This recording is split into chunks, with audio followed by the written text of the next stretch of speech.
About 10 years ago, South Park: The Stick of Truth was released to wide acclaim and sincere adoration from fans of South Park itself. Somehow, they had managed to make an unbelievably authentic South Park experience in the form of a role-playing video game. About 3 years later, they followed it up with an even more robust sequel, The Fractured But Whole, delivering an elevated, more ambitious, and more cinematic experience than the first. So, needless to say, after the announcement that another South Park game was in development, fan anticipation was high, and in August 2023, South Park Snow Day was announced, which I would say was met with mixed reactions. Oh man, that's not cool. Seriously, that is not cool. Whereas the previous games made you feel like you've been dropped into an episode of South Park, Snow Day looked to be an entirely different beast, abandoning the 2D paper cutout style of the show for a fully 3D action-adventure co-op game. And now, a mere 7 months after that announcement, the game is here. So the question is, does it deliver a fun South Park experience, or is it too big of a departure after the previous entries were such adored extensions of the show itself? Let's trudge through the mountainous piles of snow and dive into the world of South Park Snow Day. I can't hold this pose forever, Dick. Let's go. And hey, if you like this video, make sure to check out the Stick of Truth and Fractured But Whole videos I made last year, and maybe even check out my trip to Casa Bonita on my second channel if you're into it. Thanks. Out of all of the South Park games, I think that Snow Day is the one that requires the most persistence, let's say. You've got long runs with action-heavy button-mashing gameplay, and that can definitely wear on you physically, which is actually kind of a perfect transition in today's video sponsor, the Volare Gaming Pillow. And here to tell you about it are these two guys. Take it away.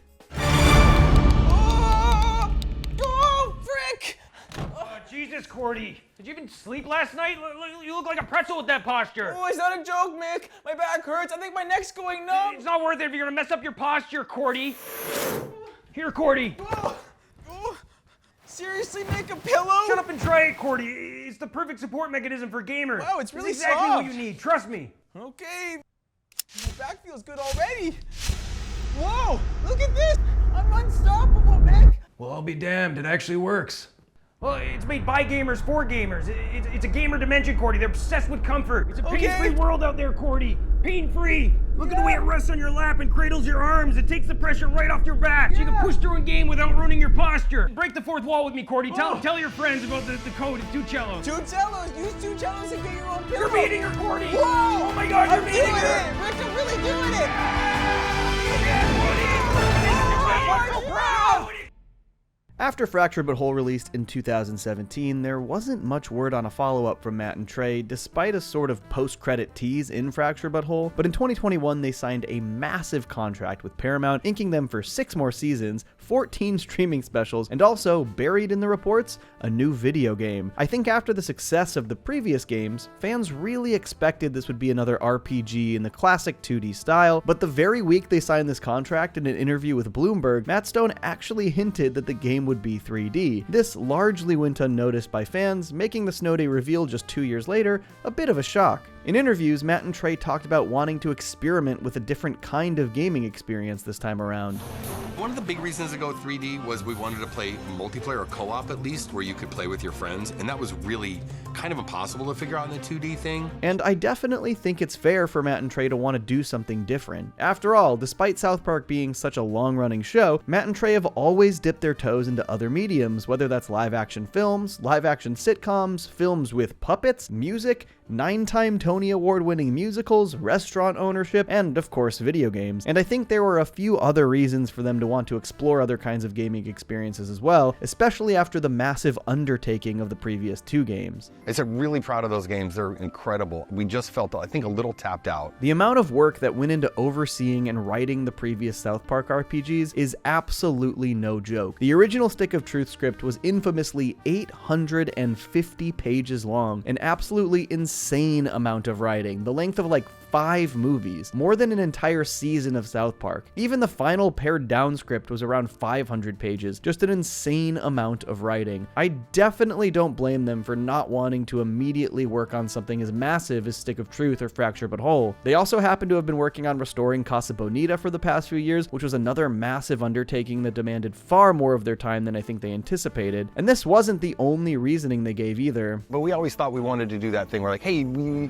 do a thing in a show, and then like it's in a game 2 weeks later or 3 weeks later, whatever it is. I'm very curious what this could end up meaning long term, and have some speculation for later in the video, but with the rise of games like Fortnite that are constantly updating, it does feel like this sort of model aligns with South Park's production cycle. Where the RPGs took years of meticulous development, the show is known for producing episodes in about a week's time and implementing the most current events you can imagine, something no other animated series is really capable of doing. So a video game that is more in line with this kind of constantly updating, very current production cycle does make sense to a degree from these specific guys. I guess the big question about these updates is whether or not that means they'll be story focused or simply cosmetic upgrades. All that being said, I cannot pretend like Snow Day wasn't a little bit of a disappointment for me after the previous entries. Sure, it has a lower price point of $30, but to me, the charm of those first two games was always that it really felt like you were a part of a South Park episode or movie or story, like you'd been dropped into the world and got to explore it yourself. It's why I've replayed both of those games numerous times and really never get sick of them. Even just on its face, removing that 2D charm in favor of the 3D aesthetic does eliminate much of my enthusiasm going in. Those first two games feel like such a natural extension of the show itself, like they really are a part of the larger South Park canon, and it's a bit more difficult to feel that way about a game that is so drastically different aesthetically, even if they do tie it to the show pretty significantly. I'm also just such a massive fan of RPGs in general, so moving into a more action-oriented territory was not my favorite decision, but despite this, I did want to give South Park Snow Day a proper chance. Though I knew it wasn't the game I was most hoping for as a Fractured But Whole follow-up, I was eager to see how the show translated to 3D, how South Park itself translated to 3D, and I was particularly eager to give it a shot after IGN's horrendous 3 out of 10 review. And after playing it, was the 3 out of 10 accurate?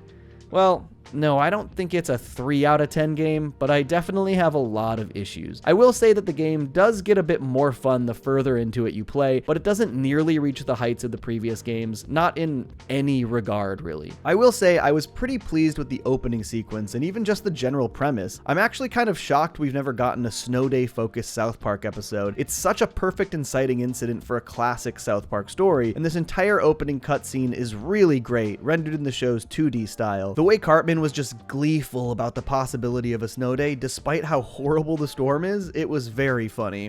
There have been multiple casualties! Multiple casualties! They're gonna cancel school! I just know they will! And I actually loved how they opted to transition from the 2D cutscenes into the 3D world of the video game. Mom, it's a snow day. The most magical of days in a young child's life.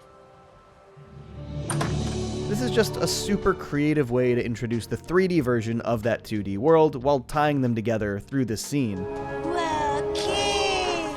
It's so beautiful!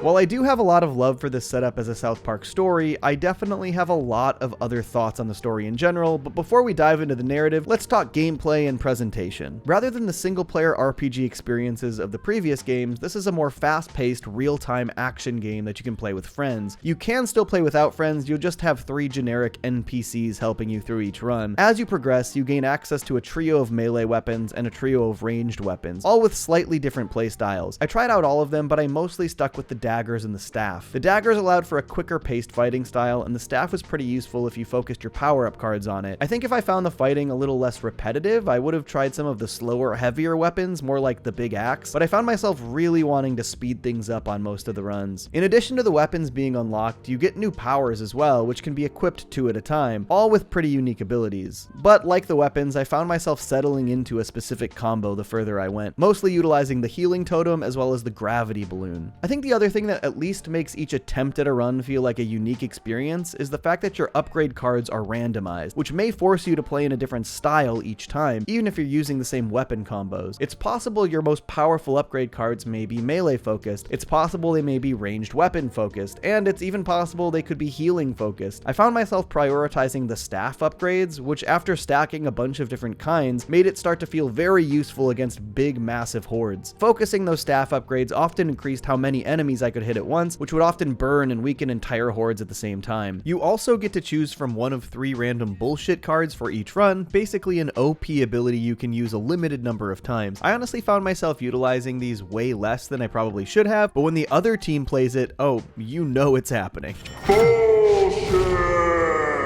I'm to be honest, I didn't hate how bullshit cards worked. It forced you to adjust your playstyle on the fly, but I did find myself deeply annoyed every time that loud-ass deep voice yelled bullshit.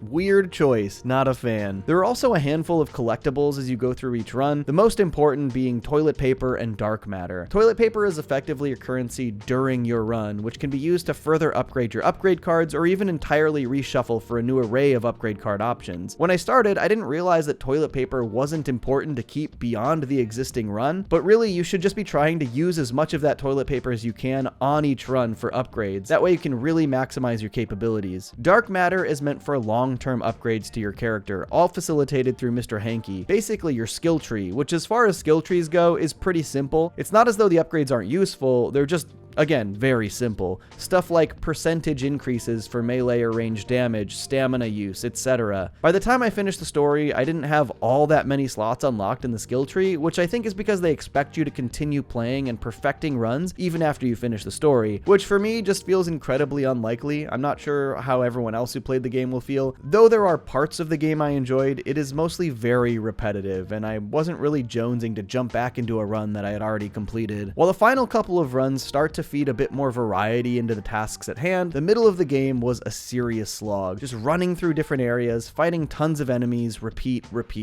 Sometimes you had to gather items and get them to certain locations, but at the heart of each stop was just another horde for you to fight. Each run takes about an hour, meaning the entire story can be beaten in around 5 hours. I also think there's something about this style of gameplay that just makes it inherently less interesting to play through when looking for a South Park experience, especially compared to the previous two games. This gameplay doesn't lend to the comedy of South Park in nearly the same way that the RPGs do. Even if you actually just love this gameplay far more than I did, I don't think you can argue at all that the general experience playing Snow Day gives you nearly the comedic return you get from Stick of Truth or Fracture But Whole, which to me just simply makes them better South Park experiences. In the RPGs, nearly every single aspect of the gameplay is an opportunity to sneak in jokes and references. Every NPC, every interaction with a character from the show, every single item you pick up, every single line of dialogue, whether that's from random townsfolk running around, to folks populating various buildings, even the characters you fight in battles. The turn-based system alone allows for dialogue within those battles to be appreciated and laughed at even mid-combat. Though, while I'm not a huge fan of the switch to 3D, I do think a lot of the simpler 3D cutscenes look really good. They emulate the style of the show very well. In fact, in order to get those cutscenes to feel like South Park even in the 3D style, they had the animators of South Park Studios animate the characters in their usual style on a black background so that the Snow Day team could perfectly replicate the mannerisms and animation style. Turning a kid from 2D into 3D, we would animate to it, just matching it frame by frame. Not only a cool time-saving measure, but a great way to ensure you capture the vibe of the series. In general, these cutscenes do look really good. They just look like a more polished version of the show. But that's only these specific cutscenes. The rest of the game does look a little funky in the 3D style. And while the 3D world left a bit to be desired, there was definitely some enjoyment to the novelty of running around various areas of South Park in 3 dimensions. But it didn't give me nearly the same kind of excitement as the previous games did. And I think that is partially because of how each area is segmented away from each other. Obviously, the game uses the snow itself to really confine the characters to each location, which conceptually is a smart idea, but it really made every single location feel completely separate. Just very little sense of geography to South Park as a place. Even this main house area with Koopa Keep behind Eric's place, where you spend most of your time between runs, it just feels so tiny. They pile up this snow to prevent you from seeing beyond this very limited location, and then they also add these big orange fences, which feel very unnatural. Like, why are these fences across the street? That doesn't make sense. I know it's pretty much entirely unreasonable to ask for them to have completely built a full 3D open world South Park, but man, do I think that would have gone so much further to make me feel invested in this 3D version of the town. Even if you still use the snow as roadblocks to keep people within specific areas. Unfortunately, as is, the town just doesn't feel cohesive. I think a good comparison is something like Simpsons Hit and Run, which did provide a more open world version of Springfield despite converting the 2D show into 3D. As it exists in The Simpsons, Springfield doesn't even have that consistent of a town map, but finding a way to connect everything within that game provided an extremely fun experience for fans of the show. I don't need South Park to perfectly match the layout from the previous games. In fact, with the multiple 2D planes from those, that wouldn't even really be possible, but I wouldn't have any issues investing in the novelty of exploring exploring a fully 3D version of South Park if it actually felt like I was able to explore. That act of discovery goes a really long way, and while there are some fun Easter eggs throughout Snow Day, I think that sense of discovery was sorely lacking. Even just thinking about the current South Park title sequence, it basically has its own 3D render of South Park, even though it doesn't really match the show or other video games, but being able to walk around that version of South Park sounds amazing. I know that's not what this game actually is, but when I thought about the things that excited me about potentially playing a 3D South Park video game, exploring the town from that new perspective was a major one of them. I did appreciate the references that were used though. While they were almost entirely cosmetic since the world isn't all that interactive, they did really highlight some deep cuts. Even just the shops on Main Street. There were of course plenty of the longtime classic locations like City Walk, Jimbo's Guns, Skeeter's Bar, even Crunchy's Microbrew from the more recent seasons, but also those aforementioned deep cuts like Cafe Monet from the season 10 episode Tst, and Nueva Familia from the season 19 episode You're Not Yelping. One of the missions had me light a bunch of beacons in the ruins of Soto Sopa, a reference to the ongoing story in season 19, which started in the city part of town. Though I will say, as much as I liked seeing it as a location, it mostly utilizes this sort of nondescript, unfinished construction structure seen in the background of the ruins in the show. So while it was a cool location to utilize, it felt like a generic construction site that was sort of just like sitting behind what would have been cooler references, like Kenny's house and the other ruinous locations in Soto Sopa. I do think Fractured But Whole utilized this location much better. Towards the end of the Stark's Pond mission, you even fight next to this underwater UFO, which has the visitors and a cow inside of it, a reference to the pilot. But this UFO is actually first seen in the Stick of Truth itself, in which a Chinpokomon could be found later in the game, and it's fun to see that kind of continuity between these games. Speaking of, this game sees the kids revert back to their Stick of Truth fantasy personas. Everyone is back in the exact same costumes they had for that adventure, which I do think makes sense, even though I think a lot of people wanted to see a new theme for another RPG. But given that this isn't another RPG, I'm okay with them falling back on the fantasy theme. I did feel like after Fractured, the customization options for your character were a bit lacking. It doesn't seem like there were nearly as many hairstyles or facial features, and outfit-wise, it's severely lacking, but that clearly seems to be for the purpose of unlocking more costumes as the game goes on. You get an entirely different form of currency in-game for the outfits, and honestly, they aren't particularly easy to earn. It seems like looking at the current season pass and DLC options, various cosmetic upgrades will be purchasable. In fact, there are already cosmetic packs available right now, the Underpants Gnome Pack, which is a reference to the classic Season 2 episode Gnomes,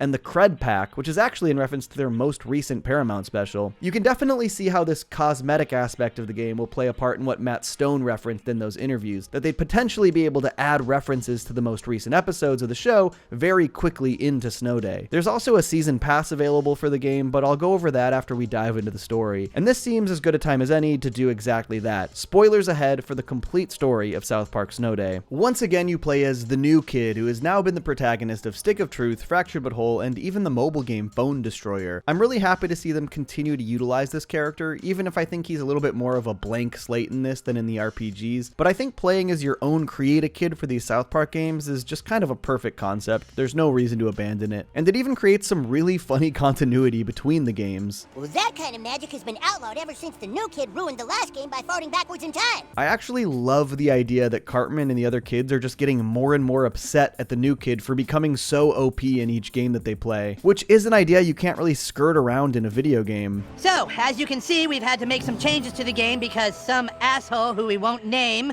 decided to become all-powerful and ruin Stick of Truth, because then everyone wanted to be all-powerful and nobody could die anymore. So then we played superheroes, and guess what happened? That same someone got all OP again and fucking ruined that game too. I think in its general structure, South Park Snow Day does what you'd want out of a classic South Park adventure. The entire thing begins with the kids wanting to play a game during a snow day. Most of my favorite South Park stories start in this kind of kid-centric place. A big storm gives them a snow day, and they decide to play a new game with their day off. But then slowly, things start to escalate into the insanity we're used to out of South Park. I do wish there was a bit more substance to the initial conflict between the boys. They're effectively just fighting over how the rules work, which they blame on the new kid for ruining the previous games. And now because of that someone, we've had to add a bunch of fucking rules. And then once there were rules, everyone started arguing over the rules. and then we all went to war again. The boys arguing over the rules of the game makes plenty of sense, but it doesn't really add any sort of stakes in the conflict. In Stick of Truth, there was at least the Stick of Truth itself that the boys were fighting over. In Fractured But Whole, they were arguing over how to form their superhero franchises. These things felt more specific and tangible to those stories, but when the conflict begins in this game, it's just a very vague, Kyle was gonna attack my base, so we attacked his base instead. Each run focuses on a battle between two conflicting forces, the first being Cartman versus Kyle. Each time they meet at the bullshit table to pick cards for each run, and generally the cutscenes are pretty fun, and initially they look really good. My spies saw your army gearing up for battle. Your spies? What the fuck are you talking about? Your spies, Kyle. They're your spies getting ready for battle. Are you serious? Though I have to say, it's always super funny to me that these scenes start in this really well recreated South Park animation style, and then when it transitions into the actual selection, all of the characters are just sort of staring off catatonically. Absolutely no life to them at all. This happens every single time. For the first mission, you basically have to fetch keys and gas at Stark's Pond to move the crashed tanker truck, which then frees Randy. You've got to travel around to places like the geology station and the train yard before freeing him, and Randy is shockingly subdued in this game. He's mostly just hoarding toilet paper. That's kind of his whole thing. It's worth more than money. I'm rich. I'm richer than Stotch! And after the fight at the UFO, the first run ends by taking down Kyle. You actually have to fight all 4 of the boys at some point, and they all have pretty different kinds of fights and abilities. Kyle uses a ton of earth magic, Kenny goes full-on anime princess mode and just launches kawaii rainbow attacks at you, Stan gets help from Randy mid-fight, and Cartman has this massive wizard snow golem that you have to avoid while you fight him. The boss fights do feel like they have a pretty solid variety, and I think this is a decent way to incorporate the actual South Park characters into the game. But I have to say, since most of the gameplay is you going on these runs with 3 other quote-unquote new kids, not with the actual South Park characters, it's sort of another aspect that makes this feel like less of an actual South Park adventure. As you go on, you do sort of get like walkie-talkie voice calls from the boys as you fight, but they don't have much of a presence in the gameplay outside of that. In the previous games, you either had a character of your choice walking around South Park with you at all times, or in Fractured But Whole, they had numerous missions where you were paired up with someone else, and that included lots of character interaction and story dialogue while you're exploring. Snow Day feels like the gameplay is a bit removed from what's actually happening. In general, it's just a pathway to the actual story cutscenes. And most of those cutscenes are in the same place. Each time you beat one of the boys, they join you at Koopa Keep, and their input propels the story into the next run. God damn it, you guys! We are gearing up to attack someone else! Someone who I think is a real, actual threat to our town! I do feel like Kyle could have maybe said this at the beginning of his fight, since that's when they claimed he was gearing up to attack. Bit of a flimsy plot thread, but we'll let it slide, I guess. Kyle motivates everyone to take aim at Stan, and I do think that at the very least, this is where the more substantial stakes come into play. I think that someone has cast a level 10 Endless Winter spell. I like the idea that the snowstorm itself becomes the major issue at hand, even if there are sort of thin story threads connecting each run together. In the second run, you have to get across Main Street to try and get to Stan, which does have at least some funny interactions in the middle of it. Your army won't help you, Cartman. You're gonna die today. What did you say? I said you're gonna die today. Screw you, you're gonna die.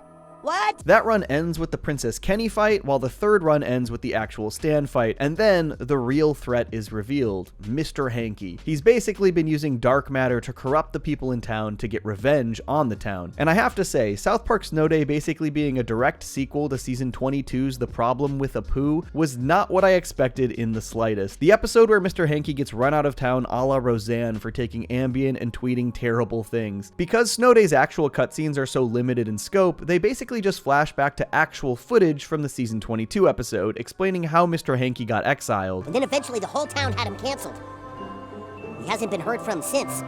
If anyone would want to hurt this town, it would be him. And while I do appreciate them directly tying a story from the show into this new game, not unlike they did with Mitch Connor in Fractured But Whole, I do have to say, it does feel pretty jarring visually. I actually like the art style of these cutscenes at Koopa Keep. They look cool, but it's weird to cut to the 2D style of the show mid-cutscene in the 3D style. I do think that the story mostly escalates in a fun way after this, though. Since Cartman wants to stay home from school, he teams up with Mr. Hanky to infect the town with dark matter. I'm never going back to school. And you'll never have to, Eric. A pretty classic Cartman storyline, the most selfish character in South Park putting everyone at risk for his own personal gain. And the fight against Eric and his snow golem in the 4th run is pretty fun, and after this, everyone has to team up to take down Mr. Hanky. I did enjoy that one of the final locations in the game was Hell's Pass Hospital. It feels like that's a place that's been pretty ignored in South Park for years, and I really loved Cartman being right about Mr. Hanky's plan at the end, but nobody believing him because he's Cartman. Eric was right. You thought I was asleep, but I was listening. I just needed a human child to get super OP and pissed off and then use their dark matter against me. Ah, I told you guys! This final fight is another instance of the game feeling like the cutscenes are sort of disconnected from the characters, though. We literally see all 4 boys sort of run to help fight Mr. Hanky, but of course they just disappear in favor of the 4 new kids. They're nowhere to be found. Though honestly, the final fight itself is probably the highlight of the entire game for me. Matt and Trey seem to seriously love Dune. They had an entire episode in Season 23 that was jam-packed with references to it, and the final boss here is Mr. Hanky as a giant poop worm. Truly inspired, and just after the release of Dune 2, no less. Once the game wraps up, we're treated to yet another 2D cutscene to finish up the story, and while I think aspects of this are funny, it once again feels very disconnected. Obviously, the new kid is not involved in any of these scenes as they're completely pre-animated. That was another advantage of the RPGs, which were able to implement your create a character into the final cutscenes seamlessly, but this final scene shows the return of Jesus, who I don't think has been around since he did coke in Season 23's Christmas Snow, but he's basically just here to tell the boys to forgive Mr. Hanky. Every Christmas, Mr. Hanky brought you happiness and joy. And yet, when he got canceled for his Twitter posts, you would not forgive him. I do think, on its face, Jesus telling the boys they have to forgive Mr. Hanky is kind of funny, even if it comes completely out of nowhere in this story. And also makes me wonder if Matt and Trey are like super keen on forgiving Roseanne. But I sort of see this as them trying to like reset Mr. Hanky in the South Park canon, give them leeway to bring him back. And the boys gathering around the toilet to apologize was very funny. I just like the idea of them apologizing to a literal piece of poo. The dialogue sorta loosely ties the other ideas from the game into the apology, but again, this all feels pretty flimsy to me. Yeah, we should have had each other's backs. All this talk about the rules, what's wrong and right.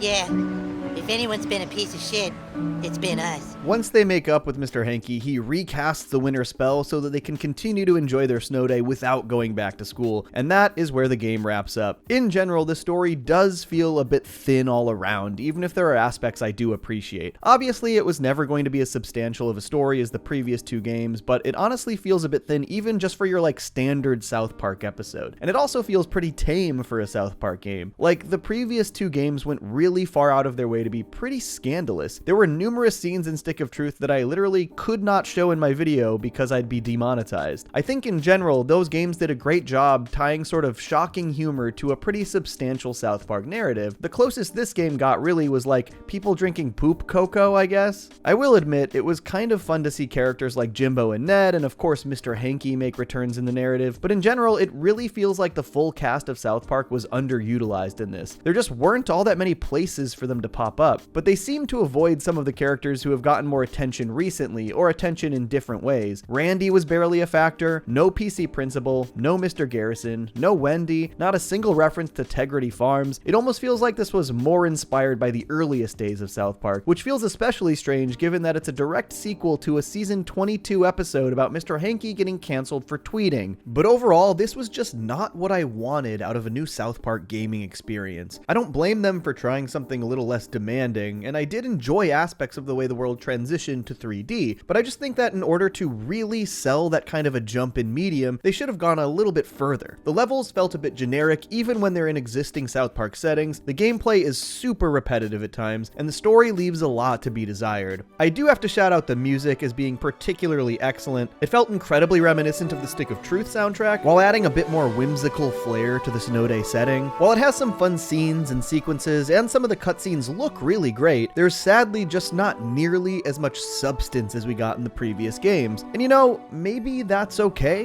Not every game needs to have that kind of substance. I just think it's understandable why people are disappointed after such incredible RPG entries came previously. And I'm very curious what their plans are for this game moving forward. The way Matt described them wanting to incorporate aspects of the show into the game quickly is interesting, but it definitely feels like adding more story isn't very likely, given how much work animating the cutscenes seem to be between the South Park studios and THQ Nordic teams. The season pass lists 6 DLCs included. The Cred cosmetic pack. In May there will be a new ranged weapon and new cosmetics. Then in June the Aspen cosmetic pack. In August a new melee weapon and of course more cosmetics. In September a new weapon variation for daggers, and then in October an entirely new game mode. Maybe that will include more story aspects, but I wouldn't put money on it. It seems like most of these DLCs are gameplay and cosmetic focused. I honestly wouldn't hate it if they were able to continually enhance the gameplay to be a little less repetitive and deliver more South Park stories through Snow Day, even though I obviously would much prefer a new RPG experience. It might be kind of fun to have tie-ins with the game to new episodes and specials as they release, but overall, this is definitely the most disappointed I've been in a South Park game. It mostly made me want to go back and replay the RPGs, to be honest, and I think my biggest disappointment is just how much I love Snow Day as a premise. I said it at the beginning of the video, but the idea of the kids having school off for a massive snow day is such a perfect South Park inciting incident. One that I feel could have been its own Paramount Plus special, or a trilogy in the regular seasons, or hell, even a great premise for another RPG. It almost feels like they wasted a prime South Park concept for a more mediocre product,